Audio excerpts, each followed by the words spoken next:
আমি হই, আমি ছিলাম, আমি হব। হওয়া অর্থে টু বি ভার্বগুলো হচ্ছে am, is, are, was, were, shall be অথবা উইল বি।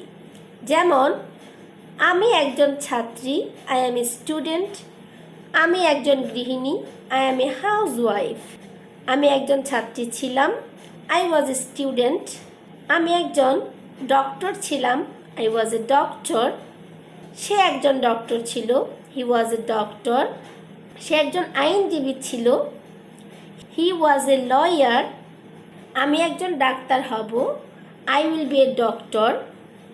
আমি একজন লয়ার হব, I will be a lawyer.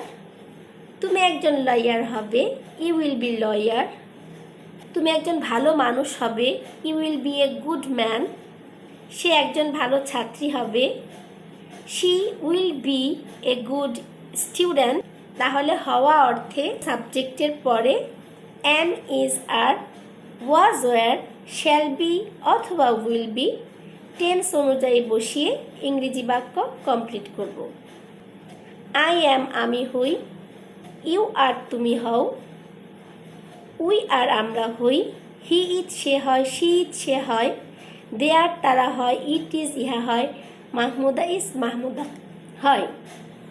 I was আমি ছিলাম, ইউ ওয়ার তুমি ছিলে, উই ওয়ার আমরা ছিলাম, হি ওয়াজ সে ছিল, শি ওয়াজ সে ছিল, দে ওয়ার তারা ছিল, ইট ওয়াজ ইহা ছিল, মাহমুদা ওয়াজ মাহমুদা ছিল। আই উইল বি আমি হব, ইউ উইল বি তুমি হবে, উই উইল বি আমরা হব, হি উইল বি সে হবে, শি উইল বি সে হবে, দে উইল বি তারা হবে, ইট উইল বি ইহা হবে, মাহমুদা উইল বি মাহমুদা হবে।